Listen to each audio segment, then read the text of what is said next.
Waybirds fly over a bustling snowy city square. Annalise, daughter of Duke Nordenfeld, sits at a cafe. Two suspicious men approach Annalise, hoping to exploit her solitude. The man asks if Annalise is currently available for company. He remarks on her being alone, making her feel uneasy.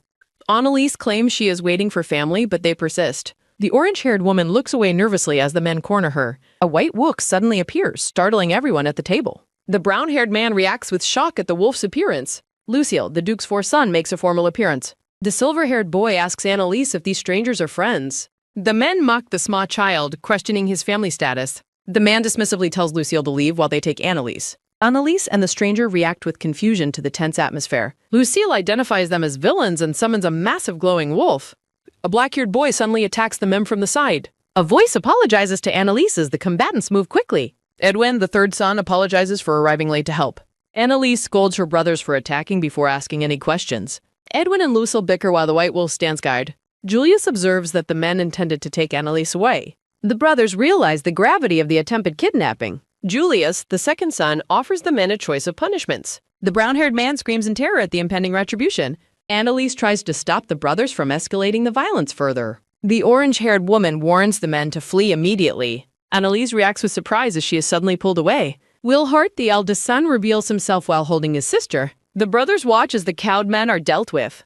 Wilhart looms over the strangers with a dark, threatening presence. A hand roughly grabs the collar of one of the men. The men apologize profusely while being held in a humiliating position. Wilhart asks after Annalise's well-being and suggests tracking the culprits. Julius looks on with a cool and detached analytical gaze. Edwin happily suggests breaking the men's legs to prevent escape. Lucille stares down at the ground with a melancholic expression. The family stands together in the square, surrounding their sister. The scene shifts to a house in a remote village. Annalise asks her mother to clarify her recent startling statement. The mother announces her plan to enter a new marriage. Annalise reacts with total shock to her mother's sudden news. The daughter reflects on her mother's legendary levels of clumsiness.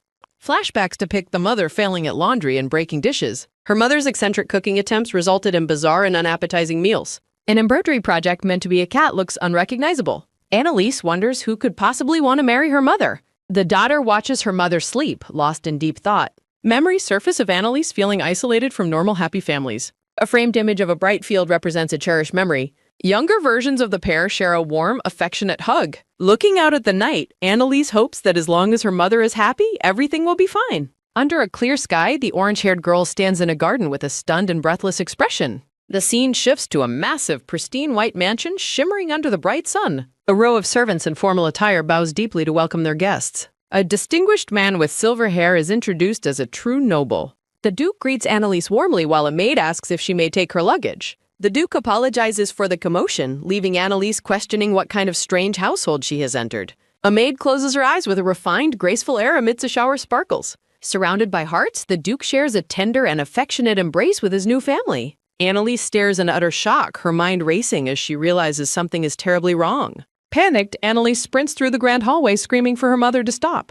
Annalise grabs her mother and warns that she's being deceived, though the older woman is merely confused. Insisting they leave immediately, the daughter claims her mother is being tricked by this impossible situation. Annalise reflects on the fact that she always knew her mother had a mysterious background. Narration explains that while wealthy people often visited, it remains a miracle her naive mother survived on her own. In a fond memory, the mother giggles and gently greets her daughter, Anne. Annalise is caught off guard as someone pulls her into a sudden embrace. The Duke apologizes to Annalise for failing to give her a proper greeting until this moment.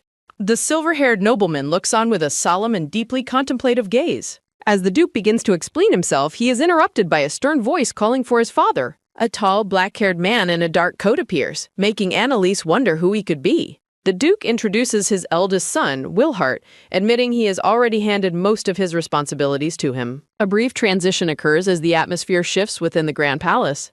Annalise is shaken by the sudden hostility of having a cold blade pointed directly at her. The orange-haired girl cowers in fear, wondering just how violent this household truly is. Wilhart demands to know her purpose there, causing Annalise to scream in genuine terror. The dark-haired son looms over the girl with a piercing, suspicious gaze. Annalise is left speechless, her mind echoing his demand to know her purpose. The weight of the interrogation hangs heavily in the air as the confrontation continues. In a hallway filled with fine art, the two stand in a tense, silent stalemate. Annalise looks back with a trembling gaze while Willhart watches her every move. Willhart remains skeptical, stating that regardless of her purpose, he cannot trust her. Standing amidst a field of flowers, Annalise finds the resolve to defend her family. Annalise bravely pushes the sharp blade away with a single finger, clearly unimpressed by the intimidation. The girl reflects on his earlier interrogation as she prepares to give her answer. Willhart repeats his question with a cold intensity, demanding to know why she is in his home. Flashbacks reveal her mother's eccentricities and a memory of the Duke excluding them from a birthday party. A young Annalise stands alone in the dark, symbolizing her years of isolation.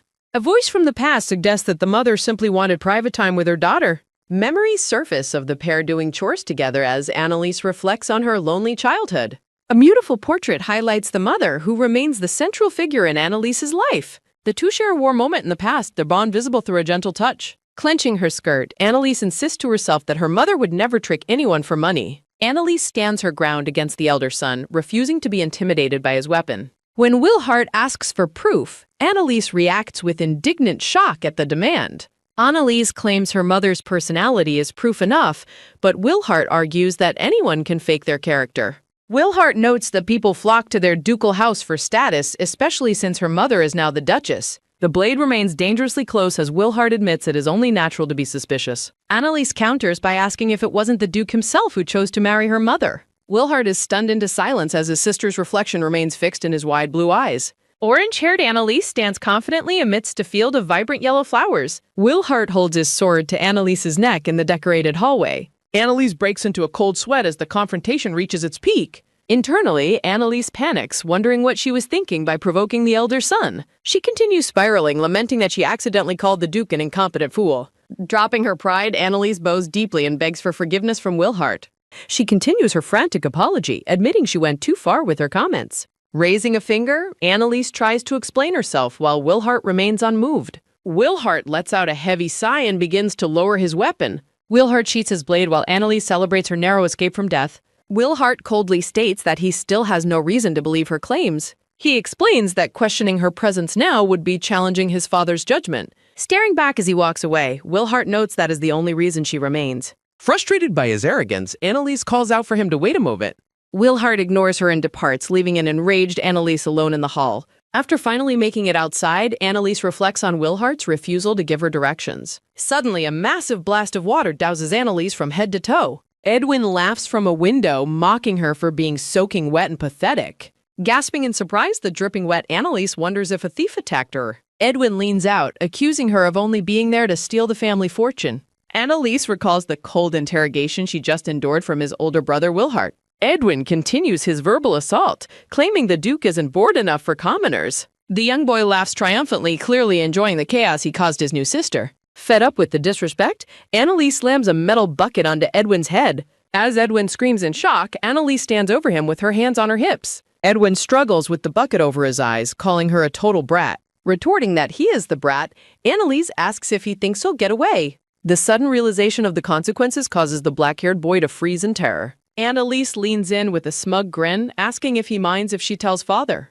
Edwin panics, begging her not to involve the Duke in such trivial matters. Annalise points a finger at him, scolding him for starting the fight in the first place. From a distance, Lucille watches the commotion with a maid standing close behind him. Lucille lets out a sad sigh as the maid offers a hollow apology. Looking hesitant, the young boy tries to find the words to speak up. The maid reminds him that the Duke's new wife and daughter have already arrived. Lucille admits he simply wanted to greet his new mother and sister properly. The maid mocks him, accusing him of wagging his tail for commoners of unknown origin. She cruelly wonders what his late mother would say if she could see him now. When Lucille tries to protest, the maid sharply orders him not to talk back. She reminds a boy that his real mother died because you can book him. The maid looms over Lucille, asking if he thinks anyone could ever be a replacement. Looking completely broken, the silver-haired boy apologizes as the maid touches his face. The maid tells him it's natural to make mistakes while he is still so young. Leaning in, she whispers that he is actually a hopeless child who only fails. The maid closes the heavy door, leaving Lucille isolated and ashamed in the dark room. At breakfast, the Duke wonders why no one else has come to the table yet.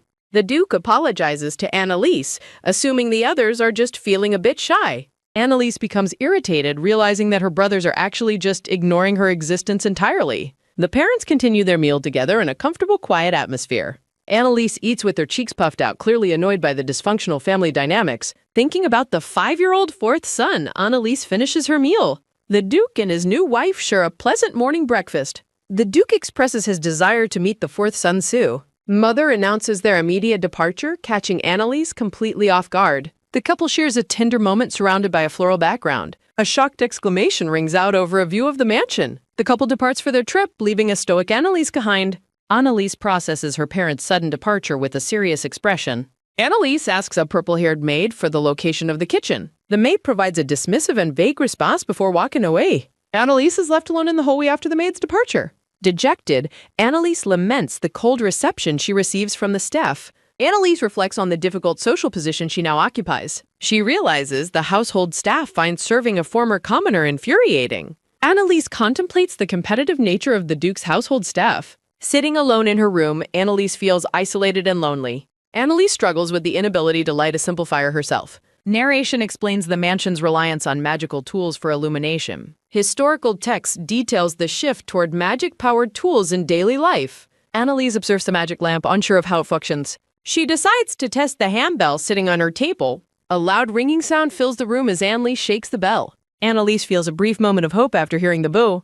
Annalise reaches out to touch the magic lamp in her room. The lamp suddenly emits a strange glow under her hand.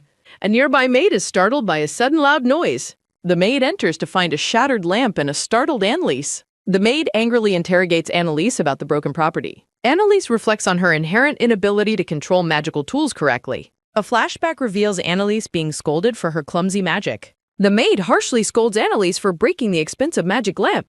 Annalise watches dejectedly as the maid grumpily cleans up the mess. Looking down, Annalise realizes her hands were cut by broken glass. Annalise wanders the bright garden after being dismissed from her room. She hears a strange rustling sound coming from the nearby bushes. A silver-haired boy attempts to hide while staying close to the ground. Annalise discovers Lucille, who immediately tells her he must go back.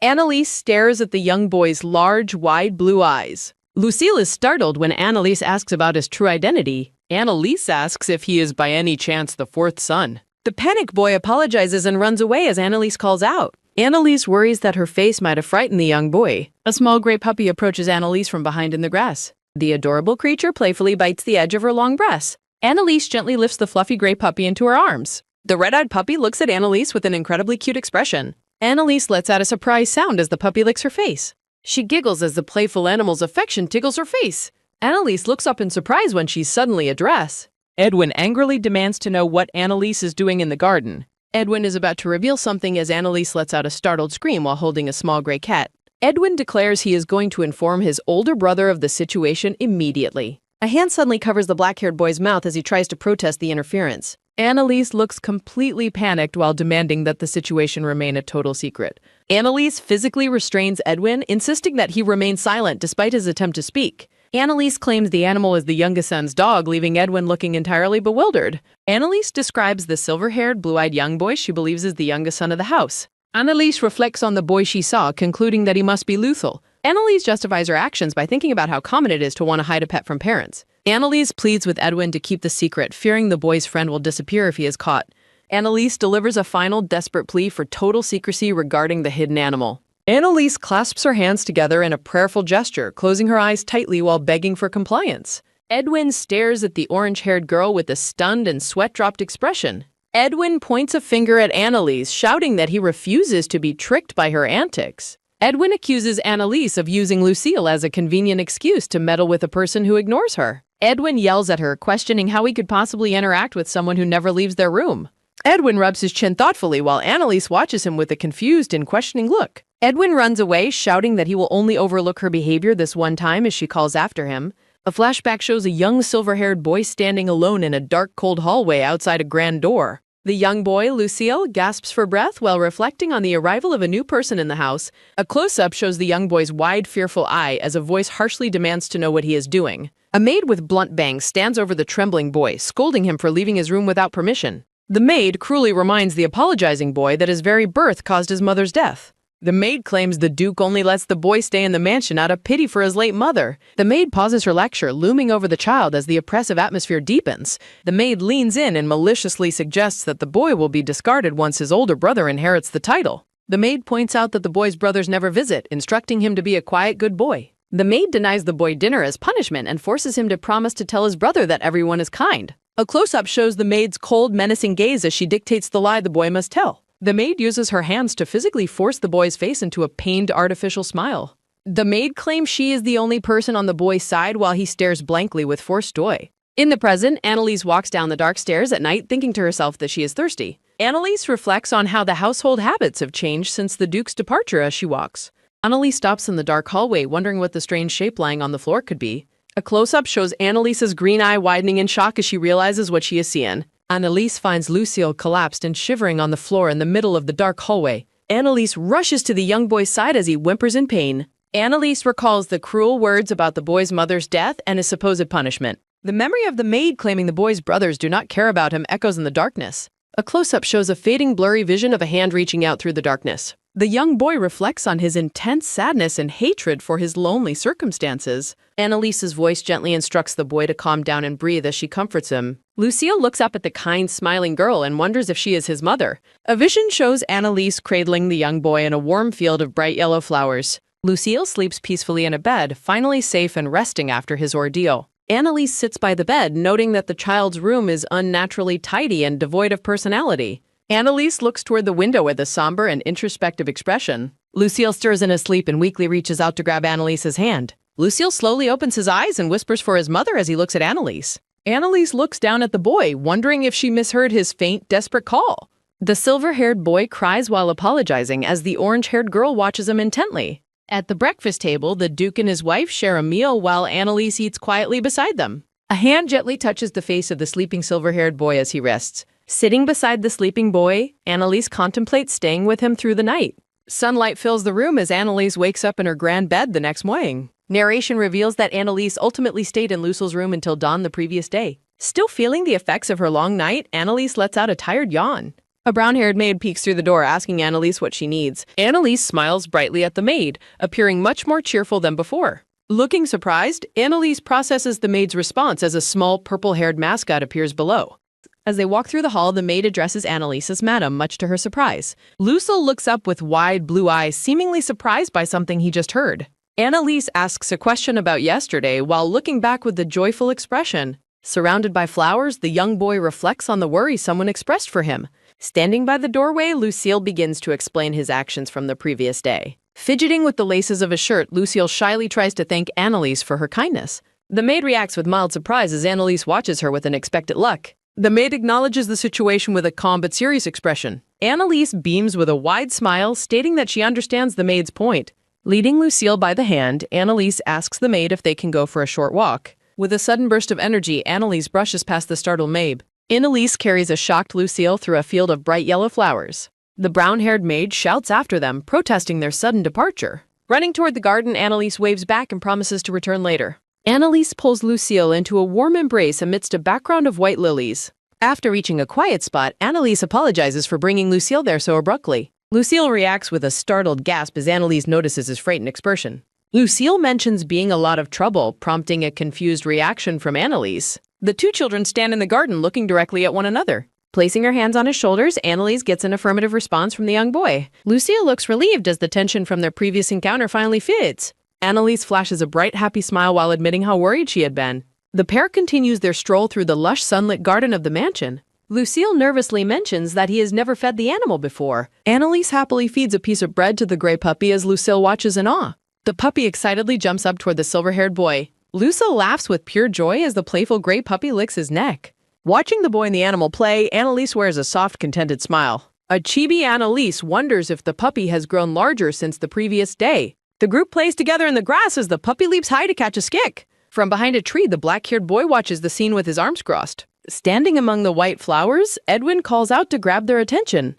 Edwin stomps toward them, looking annoyed at the sight of their fun. Annalise wonders internally if the boy has come specifically to start another argument. Chibi versions of the characters appear as Edwin loudly denies having hostile intentions. Edwin points out that the creature they are playing with is actually a magical beast. Edwin is utterly shocked to learn that Annalise had no idea about the animal's true nature. Looking slightly sheepish, Annalise confirms she was unaware of the puppy's magical status. Narrative text explains that beasts in this world can transform into magical entities when their power overflows. Edwin reflects on the fact that he has never heard of anyone making a contract with such a beast. Edwin questions the idea of a contract as Annalise looks at him curiously. Edwin explains the mechanics of magical beast contracts with a serious expression. Annalise reveals her magic was drained, causing the black-haired boy utter shock. Edwin expresses exasperation at Annalise's cluelessness while she smiles in the background. Edwin apologizes for his previous outburst, leaving Annalise looking confused.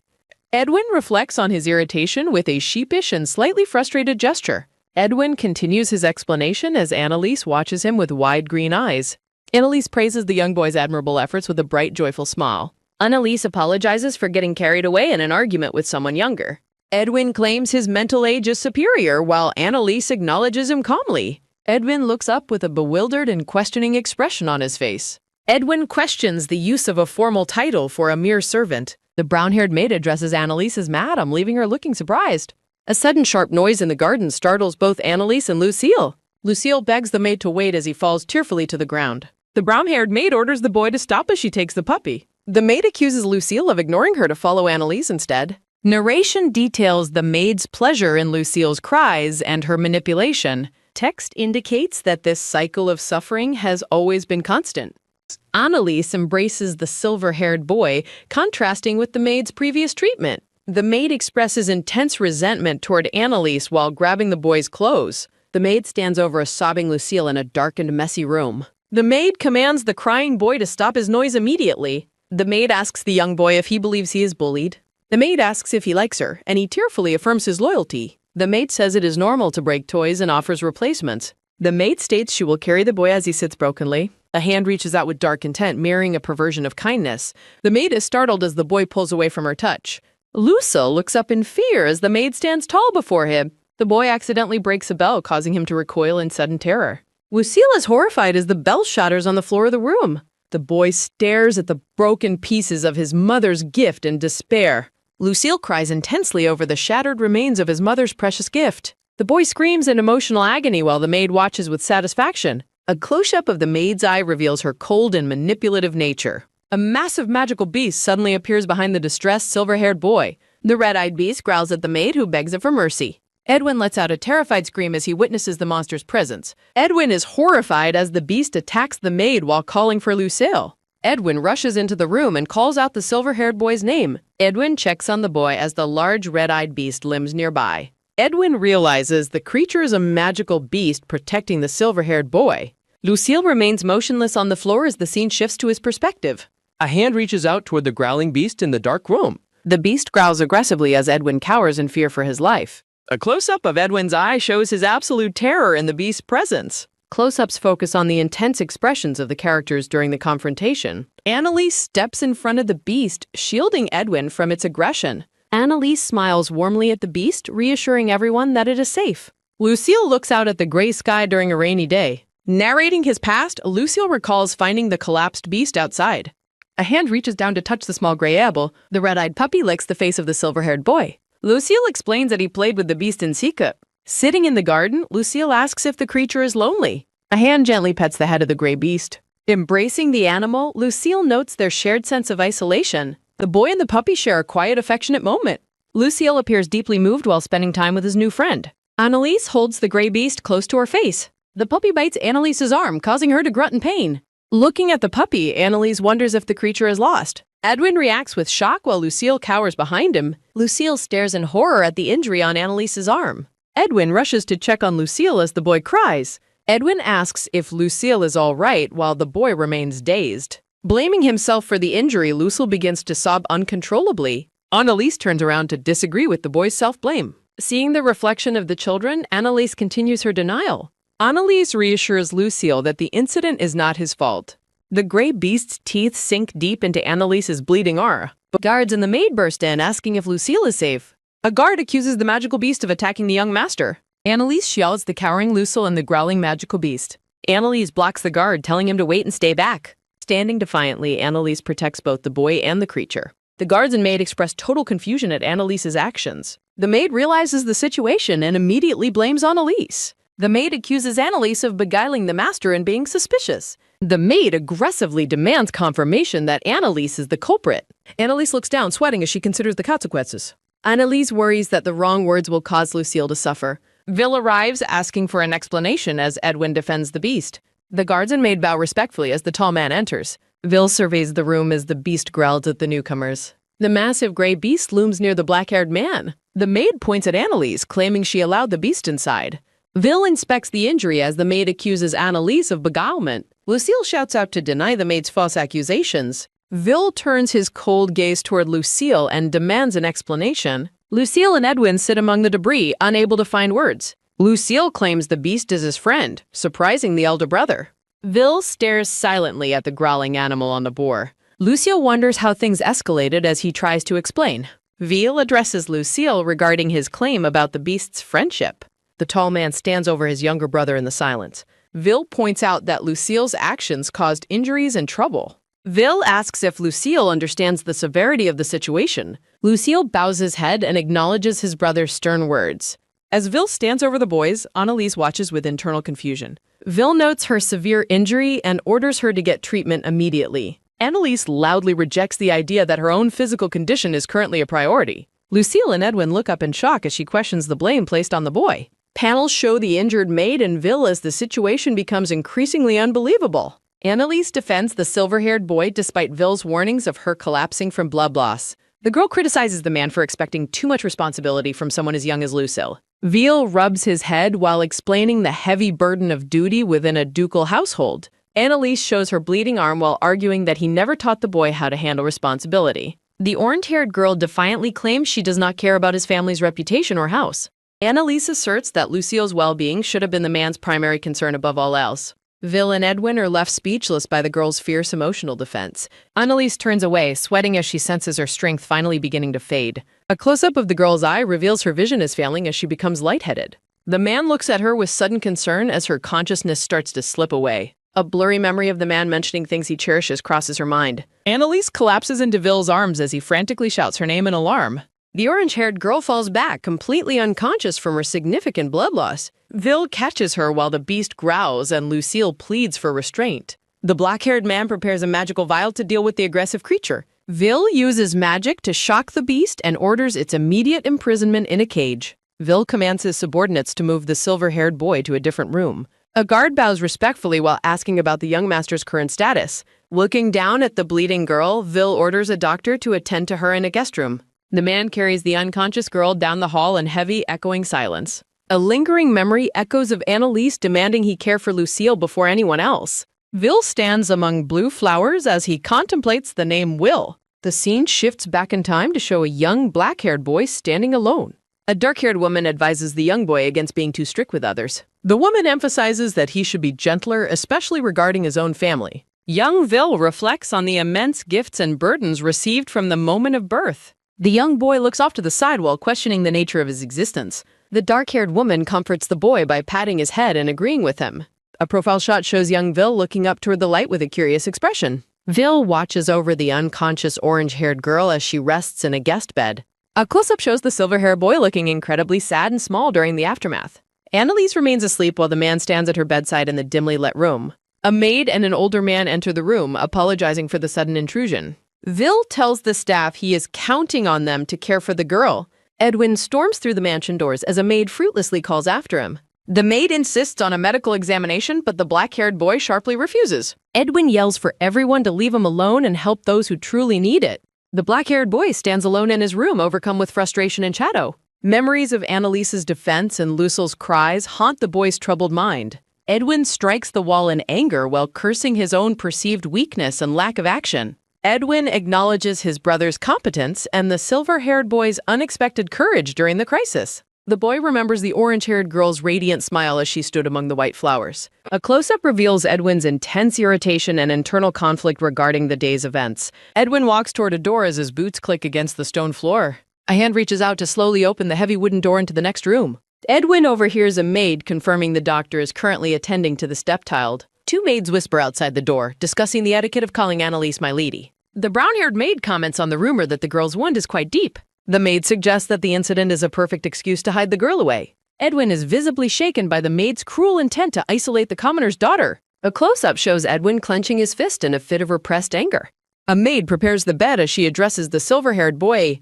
The maid tells Lucille to stay in his room and rest for the day. Lucille, sitting in bed, looks up with a worried and hesitant expression. Lucille hesitatingly asks the maid for an update regarding the condition of the injured girl. The maid asks for clarification to confirm if he is referring to Annalise. A close-up focuses on the maid's face as she addresses the young master. The maid tells Lucille not to worry and insists that he focus on resting. Lucille pulls the white covers over his face, feeling a deep sense of guilt. A close-up highlights the boy's trembling hand clutching the sheets in the dim light. The moonlight spills into the silent grand room where Lucille lies alone in bed. A small hand reaches out to push open the heavy, ornate bedroom door. Lucille is startled as Edwin suddenly appears and identifies himself to the scared boy. Edwin tells Lucille not to look so frightened since it is only his brother visiting. The black-haired boy stands in his nightwear, looking down at the silver-haired boy. Edwin questions Lucille about whether he has already checked on the injured orange-haired girl. Edwin tells Lucille to stop apologizing for every little thing that went wrong that day. Edwin reaches out and offers a mysterious, valuable object to the confused silver-haired boy. Lucille stares at the beautiful silver necklace resting in his older brother's hands. Edwin tells Lucille to keep the gift a secret so their older brother won't get mad. Lucille watches in silence as Edwin turns and leaves the quiet, moonlit room. The silver-haired boy clenches the silver necklace tightly against his chest in the dark. Annalise remains in a deep sleep, her face pale against the white pillows. The blood continues to seep through the thick bandages wrapped around her angel arm. Lucille is haunted by memories of his own uncontrollable sobbing and heavy self-blame. Lucille remembers the cruel maid's words claiming he took his own mother's life to be born. A broken bottle lies on the floor, symbolizing the boy's belief that everything precious breaks. Annalise's fierce defense of the boy's innocence flashes through Lucille's frantic and troubled thoughts. Lucille prays by the bedside, begging for the orange-haired girl to get better and wake. Annalise begins to stir as her consciousness slowly returns in the middle of the night. A faint smile touches Annalise's lips as she internally questions if the fault wasn't hers. A vision of Annalise's radiant smile contrasts with the silver-haired boy's current tears. Lucille leans over the girl, desperately wishing he could hear her voice once more. Annalise wakes up and stares in disbelief at her perfectly healed and unbandaged arm. The girl sits up with a start, letting out a shocked exclamation at her recovery. Annalise examines her arm and realizes all of her severe injuries have completely vanished. Looking down at her bed, Annalise is surprised to find Lucille sleeping beside her. A close-up shows the silver-haired boy resting his head peacefully on the white bedspread. Annalise sits in the morning light, watching over the sleeping boy with a stunned expression. A close-up shows Lucille's calm, sleeping face as the danger of the previous day passes. Annalise notes with a quiet thought that the silver-haired boy's injuries have also been healed. The girl watches the sleeping boy, her expression softening with genuine and warm affection. Lucille begins to stir and rub his eye as he slowly wakes up from sleep. Annalise offers a gentle morning greeting to the boy as he wakes in the sunlight. Lucille jumps up in shock and immediately starts apologizing profusely to the orange-haired girl. Lucille apologizes for falling asleep in Annalise's room without permission. Annalise asks if the silver-haired boy was worried about her health. The girl suggests he should offer thanks instead of constant apologies. Seeing his stunned reaction, Annalise asks if he caught a cold. A close-up highlights Lucille's wide blue eyes filled with immense shock. The orange-haired girl reiterates that the incident was not his fault. Annalise calls out to Lucille as he remains frozen in disbelief. Lucille reacts with confusion as she continues to show him kindness. The boy questions if the disaster was truly not his fault. Lucille expresses deep self-loathing, believing he is a bad, mistake-prone child. The girl listens quietly as a boy struggles with his internal guilt. A memory shows an older man admitting his own past unreliability. The man recalls how he failed to provide Lucille with proper attention. Annalise gently lifts the silver-haired boy's head to meet her gaze. Embracing him, the girl insists that nothing was ever his fault. Lucille stares ahead blankly while the girl holds him with warm compassion. The silver-haired boy tries to protest, but Annalise prepares to interrupt. Annalise offers a radiant smile while firmly absolving him of all guilt. A close-up captures the boy's look of utter astonishment and budding hope. Lucille quietly asks for confirmation that he is truly not to blame. The silver-haired boy's eyes well up with tears as the burden lifts. Lucille lets out a loud, emotional wail as his composure finally breaks. Annalise is startled by the sudden intensity of the boy's crying. The girl hugs the sobbing boy tightly as he releases his pain. Lucille remains inconsolable for a long time as his tears continue flowing. Eventually, the boy stops crying and expresses a desire for more conversation. A close-up shows Lucille looking up shyly after his emotional outburst. The boy sadly admits he is afraid others will still be angry. Annalise makes a firm promise to help him navigate the household's anger. She explains that it is important for him to speak for himself. Annalise assures him they will listen, and the boy agrees with hope. Annalise reflects on how happy she is to have joined the family. Edwin bursts through the door, scolding Lucille for entering a lady's room. The older boy dismisses the noise while claiming the situation is urgent. A close-up shows Annalise's bare, perfectly healed arm resting on the bed. Edwin is shocked to see that her severe injury has completely vanished. Annalise jokingly asks if it was due to some mysterious noble power. Edwin dives toward the floor while Lucille and Annalise watch in confusion. The black-haired boy sheepishly claims he was just looking at a spider. Suddenly remembering his news, Edwin stands up with a determined expression. Edwin frantically announces that the magical beast is scheduled to be destroyed. The scene shifts back 1 hour to the office of the Duke. A maid blames Annalise for the incident, citing her reckless outdoor play. The maid claims the behavior is unacceptable, but Vil orders her silence. Vil clarifies that he requested factual evidence, not her biased personal speculation. The brown-haired maid cowers and apologizes profusely for her overstepping comments. A heavy silence fills the room as Vil reviews the official documents. The narration identifies the woman as being Lucille's dedicated personal maid. Vil remembers hearing that the woman has cared for Lucille since infancy. A memory reveals Vil's father believing the maid was perfectly suited for Lucille. Vil reflects on Lucille's claim that nothing is truly wrong. The silver-haired boy believes the orange-haired girl is truly kind. The maid continues her report to the Duke in his office. Vil notes the maid's testimony is heavily biased by personal feelings. Vil decides he must hear Annalise's side of the story too. The black-haired man pauses to consider the maid's latest information. Vil questions the maid regarding Lucille's habit of breaking his toys. The maid claims Lucille destroys objects whenever he feels too stressed. The black-haired man listens skeptically to the maid's manipulative explanation. Vil silently processes the maid's claims about the silver-haired boy's behavior. The narration notes that Lucille took the blame for the incident. Vil notices the maid's behavior and asks what is the matter. The maid feigns worry for the master while plotting against Annalise. The maid suggests that Annalise might intentionally harm the silver-haired boy. The children sneak through the dark stone hallways using a lantern. Edwin takes the lead and tells Lucille to wait in place. The silver-haired boy trembles with fear as they reach the dungeon. Lucille identifies the caged magical beast as his only true friend. The orange-haired girl expresses her discomfort with the pitch-black environment. The children discover the gray, red-eyed wolf locked inside a cage. Annalise notes that the wolf's cage is secured with a padlock. The black-haired boy reveals he stole the keys to the cell. Annalise questions his plan while Edwin dismisses her as being annoying. Annalise warns the black-haired boy that he will surely be scolded. The orange-haired girl tries to reason with the defiant older boy. Annalise suggests his older brother will hate him for this action. Edwin claims he will be the only one facing the consequences. The black-haired boy laughs off the danger to his own reputation. Edwin mocks Annalise for not knowing where the key was hidden. Edwin boasts that his competence protects him from any possible scolding. The black-haired boy is startled as someone suddenly calls his name.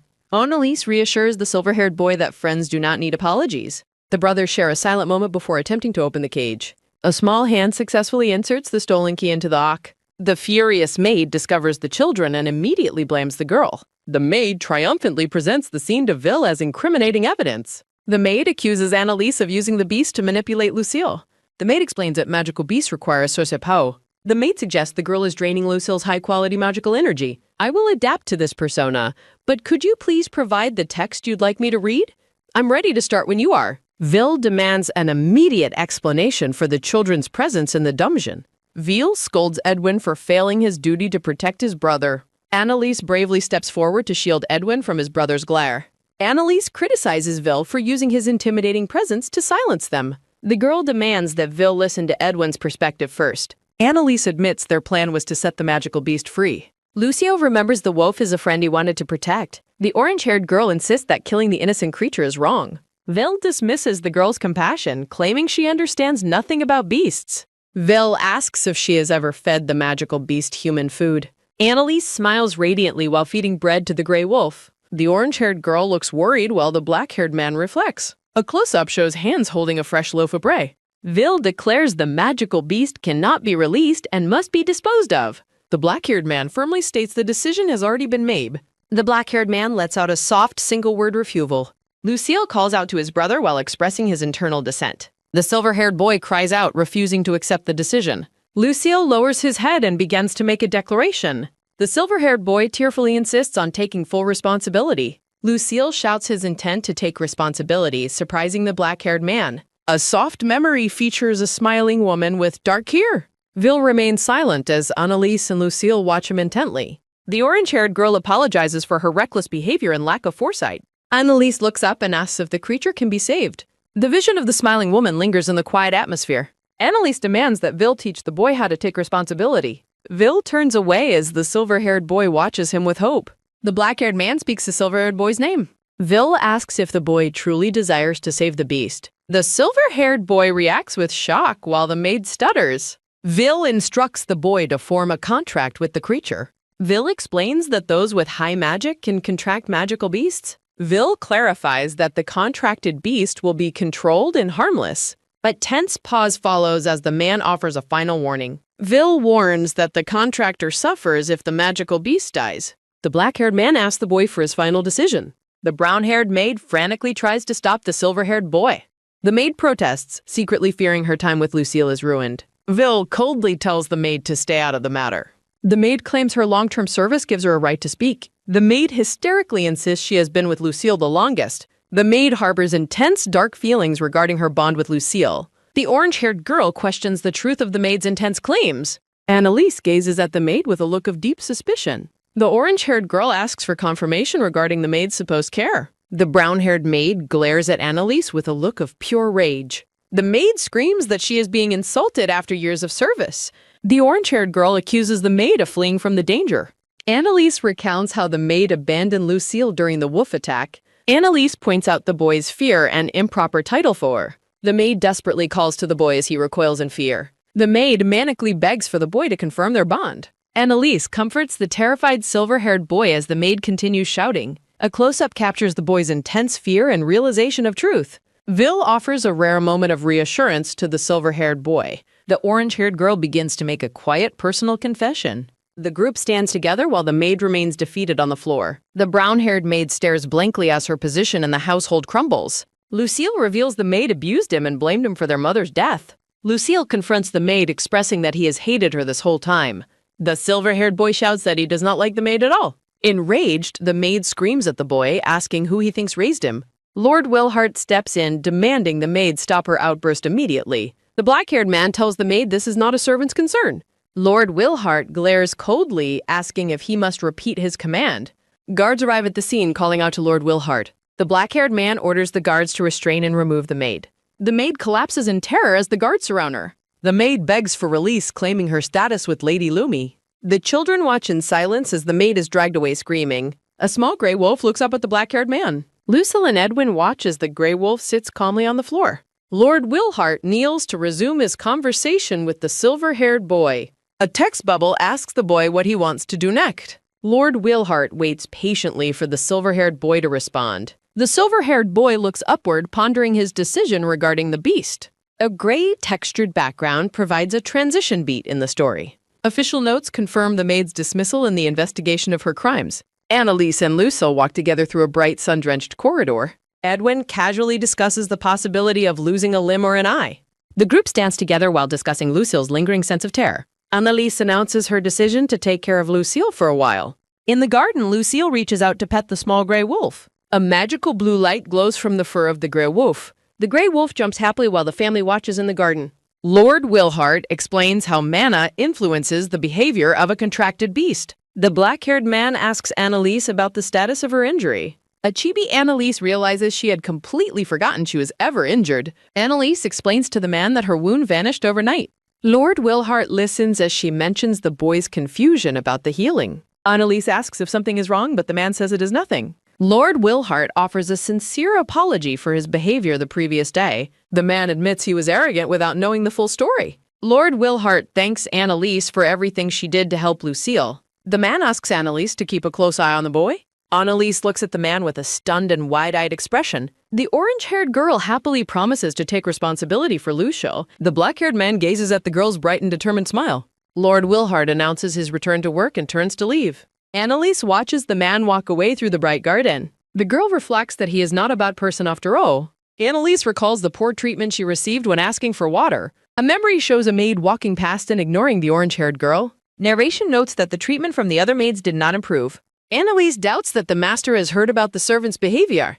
Busy kitchen staff rudely tell the lady to move out of the way. Annalise is startled by the frantic and loud activity in the kitchen. A maid asks Annalise to deliver a sandwich to Lord Julius. The orange-haired girl stands alone in the hallway holding the food tray. Annalise walks down the hall, suspecting the staff is dumping chores on her. The orange-haired girl looks down at the tray she is carrying for Lord Julius. A close-up reveals a solitary plain sandwich, prompting Annalise to question if this is all. Annalise remembers Lucille eating a lavish meal, highlighting the current meal's poor quality. Annalise recalls Edwin and Lord Wilhart together, emphasizing the contrast in treatment. Panic sets in as Annalise wonders if this is another case of child abuse.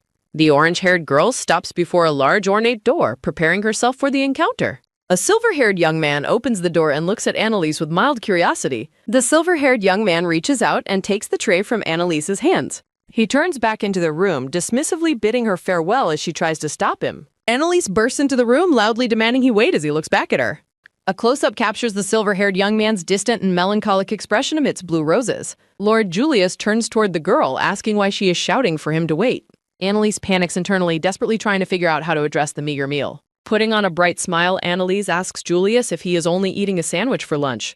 Julius tells her to mind her own business and firmly closes the door in her face. The orange-haired girl stands frozen in the hallway, stunned by the cold, silent dismissal. In the bright garden, Edwin asks if she is referring to his brother, Julius. Annalise confirms her interest while Lucille plays with the white wolf in the background. Edwin admits he knows very little about his older brother, much to Annalise's disappointment. Annalise is shocked by the lack of sibling bond, while Edwin explains Julius is a mystery. Edwin notes that Julius is even more reclusive than Lucille, leaving Annalise quite surprised. Edwin warns Annalise not to pester Julius, while Lucille happily plays with the wolf. Edwin explains that Julius stays in his room by choice, sparking more questions from Annalise.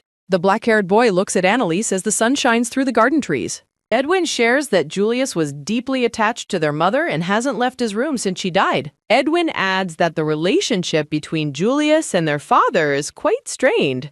Suddenly flustered, Edwin shouts, wondering why he is sharing so much personal information with her. Annalise laughs as Edwin insists he was only helping Lucille, not helping her. Annalise smiles at Edwin's defensiveness, thinking of him as a brat who acts very knowledgeable. Lucille approaches with the wolf, calling out to Edwin before turning his attention to Annalise. The silver-haired boy looks up at the girl and asks her for her name. A close-up captures Annalise's eyes widening in surprise at the boy's unexpected question. Annalise smiles radiantly at Lucille, who stares back at her while whispering her name. Lucille shyly looks away, his face blushing as he reacts to her bright presence. Edwin asks what is wrong, while Lucille brings up the topic of naming the wolf. The white wolf looks up happily, its red eyes shining with excitement in the garden. Edwin and Annalise both encourage Lucille to choose the name for the creature himself.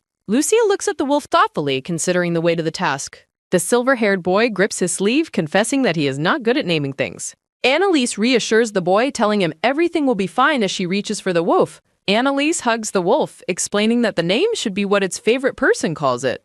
Overjoyed, Lucille beams and promises to call the name many times as they laugh together. Edwin watches the two of them from behind a tree, looking contemplative. Edwin announces he is heading back for training, while Lucille calls out to him. Annalise thanks Edwin for sharing the information about his brother and family with her. Edwin pauses and tells Anne to take Lucille inside soon, surprising her with the nickname. A close-up shows Edwin walking away while Annalise and Lucille remain in the garden. Annalise breaks into a wide, happy laugh, feeling a sense of warmth and progress. Annalise walks through the quiet mansion, noting that Lucille is finally taking a nap. Lucille gazes up at Annalise with a curious and questioning expression. Annalise looks away thoughtfully, contemplating the silver-haired boy's recent words. Annalise visits the kitchen, considering if she should deliver Julius's meal. A maid informs Annalise that Julius's personal servant has returned today. Annalise remains silent, her wide green eyes reflecting her inner thoughts. Julius harshly dismisses an intrusion, telling them to mind their business. A framed portrait displays a stepmother and stepsister from her past. While walking through the hallway, Annalise decides to maintain her distance. Annalise recalls a past argument, wanting to avoid another shouting match. The sound of music stops Annalise as she decides to return. Standing in the sunlit corridor, Annalise wonders about the source's identity. Captivated by the melody, Annalise reflects on the beauty of the sound. Arriving at a large door, Annalise wonders if this is the source. A vision of Julius confirms that this is indeed his personal room. Annalise pauses at the entrance, contemplating the situation with deep interest. Julius plays a moving and soulful melody on his wooden violin. Shadows stretch across the room as Julius stands absorbed in his music. Annalise stands outside the closed door, silently listening to the performance. Sitting by the door, Annalise huddles close to hear the beautiful music. Annalise rests her chin on her knees, completely enchanted by the melody. With her head down, Annalise senses a deep melancholy in the music. The music triggers nostalgic memories of her mother and their former life. A close-up shows Julius playing with intense focus and emotional depth. The performance concludes as Julius lowers his bow in the silent room. Julius stares downward with a pained expression after finishing his music. The door suddenly opens, revealing Annalise sitting on the hallway floor. Julius looks down at the girl, asking if she was listening. Julius sighs wearily, appearing tired and annoyed by her presence there. Annalise looks up at him with tears welling in her green eyes. Annalise apologizes loudly and quickly runs away down the bright corridor. Julius watches her flee, his expression filled with surprise and confusion. A memory shows young Julius playing violin for a dark-haired woman. The woman in the memory reaches out to pat young Julius's head. The dark-haired woman smiles warmly, her expression full of maternal love. Annalise's eyes are shown wide with a mix of shock and sadness. Julius clutches his silver hair in a moment of distress and frustration. Standing alone in his room, Julius looks deeply conflicted and troubled. Annalise walks through the quiet mansion, lost in her own thoughts. A stoic maid with purple hair watches Annalise pass through the hall. At night, Annalise sits on her bed, gazing out the window. Annalise sits alone in the moonlit room, appearing thoughtful and somber. Annalise reflects on the melancholic feeling the music left in her heart. Lying down, Annalise stares blankly, her mind filled with lingering thoughts. Annalise tosses and turns in bed, struggling with her inner feelings. The next day, Annalise peeks cautiously around a pillar in the mansion. Annalise hopes that staying hidden will prevent any more awkward encounters. Walking quietly, Annalise convinces herself that simply passing by is fine. Annalise admits her secret desire to hear Julius play the violin again. Annalise looks around confusedly while the purple-haired maid observes her silently.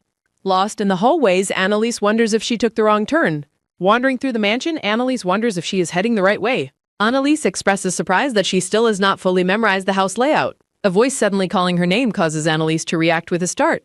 Annalise gasps Edwin's name as he appears behind her with a casual posture. Edwin asks what the girl is doing, while Annalise responds with confusion.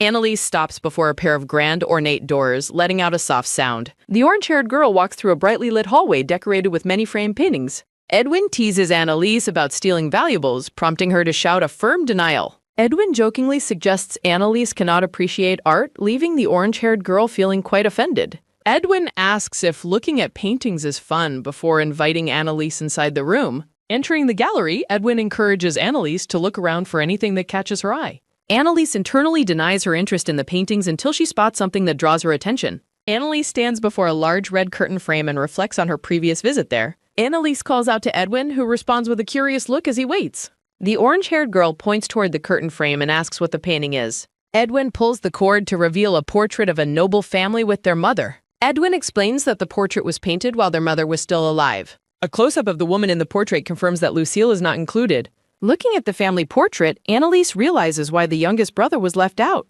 Edwin shares that the portrait was covered with a cloth after their mother passed away. Annalise watches Edwin as he stands on a stool to manage the heavy red curtain. Annalise asks if the brothers spend time together, and Edwin admits that they do not. Annalise looks at the boy and asks if the family ever eats meals together. Annalise mentions her preconceived image of nobles always throwing parties and dining as a family. Edwin makes a snide comment about commoners in crowded rooms, upsetting the orange-haired girl. The black-haired boy looks away with a serious expression, appearing momentarily lost in thought. Edwin lets out a tired sigh while handling the velvet curtain in the quiet room. Edwin dismissively tells her to go, claiming seeing each other's faces is not a necessity. Annalise stares after the boy with a look of pure shock and lingering sadness. Under the night sky, Annalise reports on Lucille's recent activities to Lord Wilhart. Lord Wilhart listens intently while focusing on the documents scattered across his large wooden desk. Lord Wilhart acknowledges the report and tells Annalise she may go rest for the night. Annalise remains standing before the master's desk, appearing as though she has more to say. Looking up from his work, Lord Wilhart asks the girl what is on her mind. Annalise asks why the family does not make an effort to eat their meals together. Lord Wilhart remains silent and continues to focus on the paperwork in front of him. Annalise admits she originally assumed the brothers avoided the table because of her presence there. A flashback shows a silver-haired man and brown-haired woman dining while a girl sits apart. A close-up captures Annalise eating a meal with a thoughtful and melancholic expression. Annalise reflects on her past assumptions about why the family chose to eat in separate rooms. Lord Wilhart's hand continues to write as he listens to the girl's honest confession. The master flatly states that there is no need for the family to dine together collectively. Annalise realizes that the true nature of this household is different than her initial thoughts. A vision of young Edwin appears, showing him with a pained and lonely expression. Annalise clenches her fist, realizing this isolation started long before she ever arrived at the mansion. Lord Wilhart mentions the topic of breakfast while remaining focused on his administrative duties. Annalise looks at the master with a concerned and questioning gaze as he continues working. Willhart sighs and explains that their schedules do not align, making group meals unnecessary. Annalise argues for one shared meal, but Willhart tells her it is not her concern. Annalise stands frozen in the office, her wide green eyes reflecting her shock at his coldness. A reflection of Lord Willhart appears in Annalise's eye as he speaks. Standing in the library, Willhart emphasizes their status as complete strangers. Annalise remains silent, processing the master's blunt and distancing words.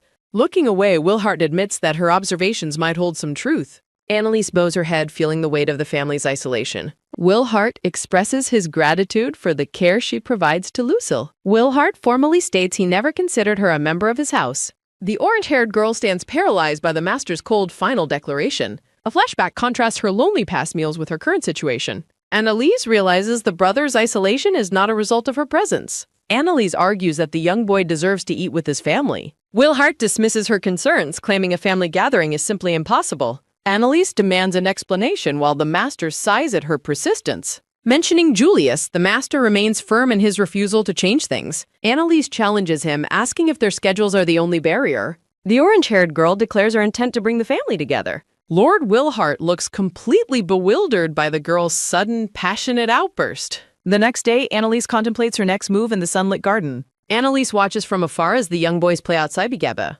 Annalise worries that Julius currently finds her presence to be an annoyance. Standing behind a tree, Annalise admits she is starting to lose heart. Edwin approaches from behind a tree, catching the orange-haired girl by surprise. Edwin asks what is wrong as he stands in the bright garden. Edwin reveals a broken music box he is holding in his hands. Edwin explains the toy was a gift from their mother before Lucille's birth. Edwin admits he salvaged the broken object from being thrown away. Annalise and Edwin worry about the impact this broken toy would have. Lucille suddenly appears, asking his brother and the girl what they are doing. Startled, Annalise and Edwin panic as they try to hide the object. Annalise hides the broken toy behind her back to spare Lucille's feelings. Edwin quickly changes the subject by asking Lucille about the dog's name. Lucille reveals he named the white dog Coco as it growls playfully. Lucille explains he chose the name after reading a book about coconuts. The silver-haired boy gazes up with a look of pure innocent wonder. Annalise and Edwin look on with skeptical expressions at the boy's logic. Annalise imagines a diagram explaining Lucille's brown to white logic for the dog's name. Annalise is overwhelmed by the boy's cuteness, feeling her heart melt. Edwin covers his face in embarrassment, struggling to handle the adorable moment. Annalise enthusiastically agrees that the name Coco is absolutely perfect for the dog. Lucille mentions that they are all Coco too as the scene brightens. Edwin calls out Annalise's name, causing her to react with total shock. The orange-haired girl stammers, struggling to explain her previous frantic behavior. Annalise claims Edwin brought a ribbon, desperately trying to maintain her cover. Holding a blue ribbon, Annalise has a sudden idea to change the mood. Edwin calls Lucille over, preparing to show him what they have done. The dog Coco rests peacefully in the grass with a yellow ball. Lucille looks incredibly cute with a small blue ribbon tied in his hair. Edwin and Annalise admire the silver-haired boy as he wears the boon. Annalise smiles warmly at the boy amidst the flowers and sunlight. Lucille looks up thoughtfully, cherishing the feeling of being together with them. Lucille smiles broadly with a small blue ribbon tied in his hair. Annalise suggests the three of them eat lunch together with Edwin today. Edwin reacts with shock while Lucille asks his brother if they can join him. Edwin's eyes widen as he processes the direct and hopeful request from Lucille. Lucille looks up with large, sparkling eyes at the black-haired boy. Edwin eventually gives in, admitting a group meal is not impossible. Edwin decides to inform Rosa the maid about the group lunch plan. Annalise clenches her hands, determined not to lose her nerve for Lucille's sake. The two young boys notice her intense expression and ask what is wrong. Annalise quickly brushes off their concern with a bright fake smile. Annalise enthusiastically resolves to try talking to Julius one more time. The scene shifts to the hallway where Annalise looks down frustratedly at her feet.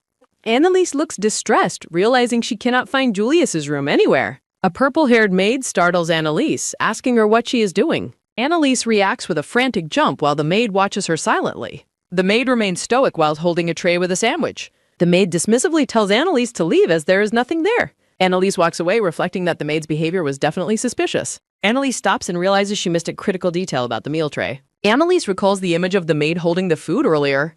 Annalise deduces the sandwich was meant for someone eating at an odd hour. Annalise has a sudden revelation that the food was intended for Julius. A close-up captures Annalise's wide-eyed shock as the truth hits her. Annalise stares at a blank wall where she is certain a door should be. Looking at some stuffed toys, Annalise wonders if her room has somehow disappeared. Back in the library, Annalise argues her point while Edwin relaxes on a sofa. Lucille sits beside Annalise while they discuss the strange disappearance of the room. Edwin scolds Annalise for teaching Lucille weird rumors about the house. Annalise and Edwin look at each other with intense and focused expressions. Edwin sighs and suggests they go look for the missing room together. The trio walks down the grand, brightly lit hallway toward the suspicious spot. Edwin walks ahead and prepares to inspect the wall for hidden mechanisms. Edwin crouches down as he prepares to reveal the secret with his tool. Edwin explains that a magic tool was used to make the door invisible. Edwin shows a handheld mirror containing a glowing purple magic stone. Edwin demonstrates how to find the door by tapping on the hidden surface. Edwin scolds Annalise for failing to notice the obvious spacing between doors. Edwin suggests that her guilty conscience prevents her from seeing clearly. Julius suddenly interrupts them, asking the children what they are doing. Edwin reacts with total shock as Julius opens the previously invisible door. A close-up shows Julius's cold, piercing gaze as he looks down at them. Lucille hides behind Annalise's dress as Julius notes the boy's presence. Julius stands tall in the doorway, asking what they are doing here. Julius looks down at Annalise and asks if she needs something from him. Edwin holds up the magic tool and explains they found it near the room. Julius identifies the object as a reflection ring found outside his door. Edwin explains that the orange-haired girl was searching for Julius's room. Julius stares at them, acknowledging that she could not find his hidden room. Annalise stands paralyzed, staring at the tall, silver-haired man with wide eyes. Julius smiles coldly, stating he hid the door because he did not want to see her. Annalise and the two young boys react with visible shock. Julius claims he was just kidding while Annalise continues panicking. Julius notes he didn't set the trap but knows the owner. Julius decides to return the item as Annalise listens closely. Annalise and the boys are shocked when Julius suggests his maid. Julius apologizes for the maid's behavior, explaining she dislikes visitors. Annalise simply agrees while looking at Julius with a soft expression. Julius tells Annalise that his personal thoughts are his own business. Annalise reflects that Julius is more normal than she originally anticipated. Annalise asks Julius if he would like to share a meal. Julius acknowledges they eat separately but mentions the family's past habits. Annalise asks Edwin to take Lucille and head back first. Edwin agrees to leave while Annalise remains behind with Julius. Julius advises Annalise to be more mindful of personal boundaries. Annalise is caught off guard as Julius leans in quite close. Julius states he doesn't oppose the remarriage or have rights to. Julius tells Annalise that her meddling is a completely different matter. A close-up shows Annalise's green eye reflecting her internal shock. Julius closes the door, warning her not to get involved. Annalise sits slumped on the sofa, dejected by the harsh encounter. Annalise reflects on Julius's words, wondering if she is the oddity. Annalise questions if simply sharing a home constitutes being a family. A maid approaches Annalise while the girl is lost in thought. The maid informs Annalise that her bath has been prepared. Annalise looks up and thanks the maid for the assistance. Annalise notes her reliance on servants for tasks not involving Julius. The maid sighs, preparing to explain the household's expectations clearly. The maid insists that caring for Lucille is strictly the servant's responsibility. The maid accuses Annalise of stealing work from her subordinates. Annalise feels like a verbal punching bag after being lectured again. Annalise trudges toward her bath, feeling completely drained and exhausted. Lucille watches Annalise with a quiet and observant gaze. Annalise helps Lucille into the bath, telling him to raise his arms. Lucille calls out Annalise's name as she smiles at him warmly. Lucille apologizes to Annalise for being a source of trouble lately. Annalise wonders if asking servants would prevent her from being scolded. A close-up of Lucille's back as he waits for her response. Annalise realizes Edwin will likely still worry regardless of her actions. Lucille asks Annalise if her behavior is causing her actual trouble. A close-up shows Lucille's profile as he speaks to her. Annalise admits she is still learning the house's complex rules. Annalise smiles greatly, reassuring the young boy with her warmth. Lucille looks up at Annalise with wide, shimmering eyes. Annalise enthusiastically confirms that she finds her efforts very worthwhile. Lucille reacts with a radiant and incredibly happy smile. Annalise reflects on how glad she is that Lucille is here. Annalise tells Lucille that she loves him very much. Lucille blushes and blows bubbles in the bathwater, feeling shy. Annalise dries Lucille's hair while they share a playful moment. Julius gazes at the night sky from a balcony in solitude. Julius reflects on his encounter with Annalise while she watches from the doorway. Julius expresses frustration under his breath while standing alone under the starlight. Julius stands on the balcony, ruminating on recent events in the quiet night. Julius recalls a somber day at the cemetery, accusing Annalise of intrusion. In a memory, servants discuss the family's fractured state following the mother's death. Maids attempt to comfort the frail young Julius during his period of mourning. A close-up reveals the profound sadness within young Julius's striking blue eyes. The eldest brother, Wilhard, stands as a stoic and imposing figure in memory. Young Julius observes the emotional distance between himself and his brother Wilhard. Julius wonders how he can face the others after rejecting the meal. Julius remains caught in his thoughts as he adjusts his white sleeve. A hazy memory features his mother and a young child in better times. The silent piano stands as a reminder of his mother's tragic passing. Julius admits to himself that he is practically a stranger to Lucille. Julius looks at the moon, questioning if Lucille has bonded with Annalise. Julius moves through the hallway, his mind preoccupied with his complicated family. Annalise looks toward the departing Julius with a look of genuine concern. Julius remembers Annalise's tears and questions the reason behind her past sorrow. A decorative graphic provides a brief pause in the shifting narrative perspective. Young Julius struggles with his fragile health while servants offer him care. In contrast to Julius, his brother Wilhard possessed exceptional physical prowess. Wilhard is remembered as the perfect heir, a burden Julius could not carry. The image of the oldest brother training diligently highlights their vast differences. Young Julius is kept sheltered while Wilhard excels at his martial studies. From behind a window, young Julius watches the world go by in solitude. Julius's young eyes reflect the isolation he felt during his sickly childhood. A musical performance marks a pivotal moment of inspiration in Julius's young life. Young Julius stares at the musicians with a newfound sense of awe.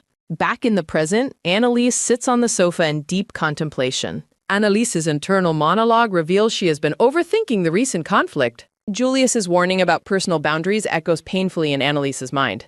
Annalise worries she was annoying, while a tiny Julius tells her to read the room. Lucille approaches Annalise as she sits slumped and dejected on the ornate furniture. Lucille excitedly shows Annalise an illustrated book featuring various animals. Annalise manages a cheerful response, eager to engage with the young boy's book. Annalise reflects on her failed dream of a happy family dinner with everyone. Julius remains a distant silhouette in Annalise's thoughts of a unified family. Annalise decides she will not force Julius to participate against his own will. Several days pass in silence within the walls of the grand estate. Annalise walks down the hall, headed toward the source of her worries. Annalise notes the continued silence coming from behind Julius's closed bedroom door. Annalise enjoys a walk outdoors with Lucille and their large white dog. Annalise wonders aloud why they haven't heard Julius playing the violin recently. Nearby maids admit that they also miss hearing the master's musical performances. The maids quickly excuse themselves after being caught by Annalise and Lucille. Lucille notices Annalise's distracted expression and calls out her name in concern. Annalise beams a bright, reassuring smile at the silver-haired boy to ease him. The purple-haired maid approaches Annalise in the hallway with a somber look. The maid bows low, offering a sincere apology for her previous interference. Annalise is left utterly bewildered by the maid's sudden and unexpected apology. Edwin explains the function of the magic mirror while Annalise reacts with shock. Annalise asks the purple-haired maid if she acted out of concern for Julius, but she denies it. The maid explains that her own intentions are irrelevant if they contradict Julius's wishes, though she apologizes for being rude. The maid begins to walk away after concluding her explanation. Annalise stops the maid, prompting her to ask what else is needed. Annalise mentions that she hasn't heard Julius playing any music recently. Annalise expresses her concern by asking the maid if something happened to Julius. The maid turns back toward Annalise to respond to her question. Annalise looks confused when the maid abruptly asks if she has any money. Julius sits in his room looking thoughtfully at the violin in his lap. Julius hears someone at the door and asks who is there. Annalise peeks cautiously through the slightly open door into the rue. Julius looks unimpressed as Annalise greets him hesitantly. Julius begins to dismiss her, but Annalise quickly interrupts to say that is not why she came. Annalise stands in the middle of the ornate room looking at the silver-haired man. Annalise explains that she was worried something happened, like a problem with his violin. Annalise suggests that his instrument might be broken as the reason for his silence. Julius rests his hand on the violin while preparing to respond. Julius turns away and tells Annalise that she is a very bad liar. Annalise tries to defend herself, but Julius suddenly leans in and pins her against the door. Julius asks her if her mother ever taught her not to enter a man's room. Julius continues his interrogation, asking if she was taught to be so defenseless. Julius pulls back slightly, looking down with a wary expression. Annalise thinks to herself that she simply hasn't had many chances to talk to peers. Annalise apologizes, suggesting she might be doing things wrong due to her lack of experience.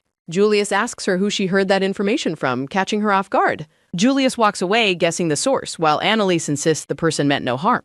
Julius tells her that trying to get on his good side is useless, but she denies having such motives. Annalise looks down and offers a quiet apology to the silver-haired man. Annalise looks up and declares that she was genuinely looking forward to hearing him play. Annalise confesses that she wanted to hear his music forever and has often walked past his room hoping for it. Annalise stands with her back to the viewer, facing Julius. Julius listens as Annalise describes the warmth she felt from his performance. Annalise has a sudden realization and gasps. Annalise frantically clarifies that she also genuinely wanted to talk to him. Julius covers his face and tells her that is enough, leaving her confused. Julius walks toward his table as Annalise watches him in silence. Julius looks down at his violin and reveals that the soundpost inside has fallen over. Annalise mishears the term, and a diagram appears to explain the importance of a soundpost.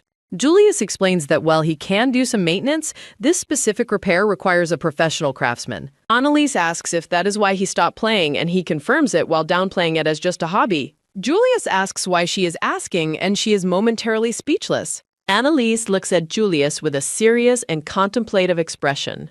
A close-up shows Annalise's lace collar as she repeats the word "why" in her head. The two stand apart in the large room, the atmosphere shifting between them. Julius notes her behavior is unusual, and Annalise claims she understands the situation. Annalise looks toward Julius with a spark of determination in her eyes. Julius looks back at the orange-haired girl with a puzzled expression. Annalise smiles brightly and enthusiastically suggests they go get the instrument fixed together.